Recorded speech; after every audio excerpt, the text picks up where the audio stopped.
Welcome to Cheese In Depth. I'm Michael Landis, and today we're going to be making a Swiss fondue.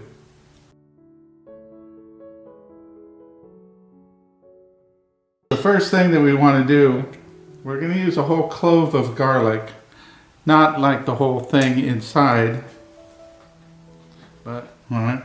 Now what we're going to do is we're going to rub the pan with the garlic, completely coat the inside of it. That smells magnificent. Okay, so now the first thing that we're going to do is add our liquid to the mix. And typically you use a white wine, especially like a dry white wine.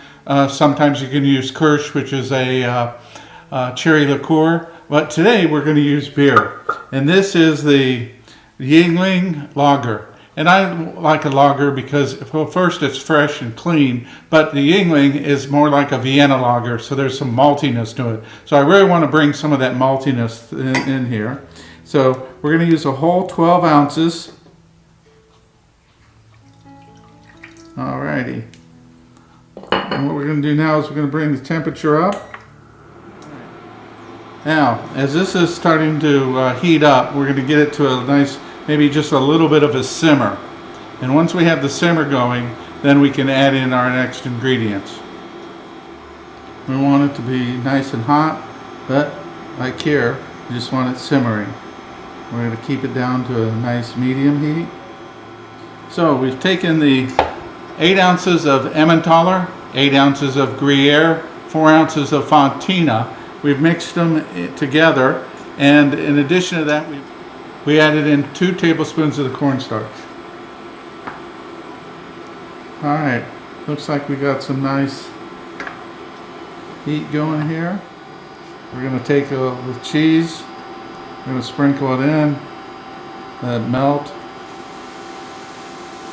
Now, as we do this, I like to use a little bit of a figure 8.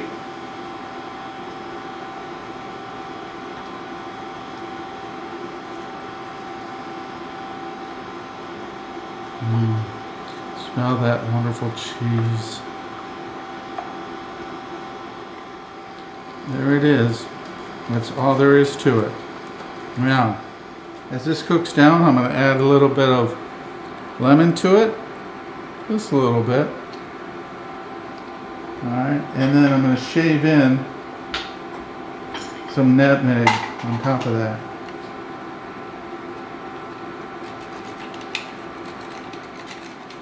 Also calls for a little bit of white pepper if you want to add that in.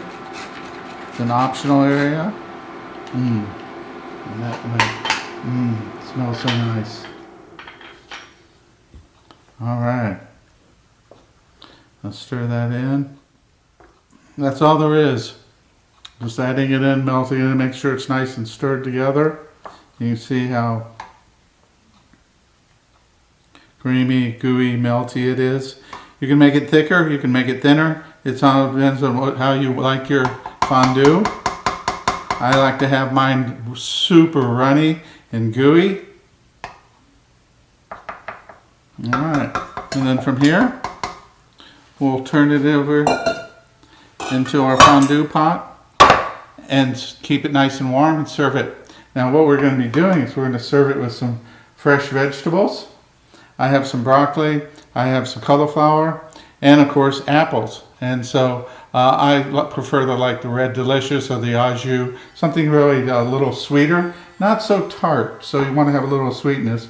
And then of course what I did is I cut up some French bread and cubed it up, so we have a little bit of cubed bread there. So we can do a little bread, a little bit of fruit, a little bit of vegetables, and of course you have a beer on hand. And in addition to it, the Yuengling works very well.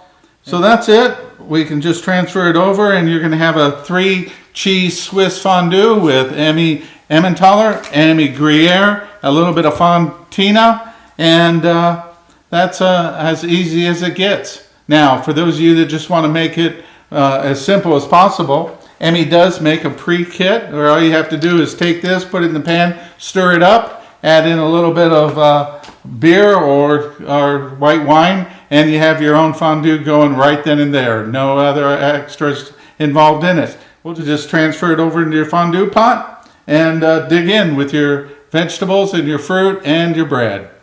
Enjoy.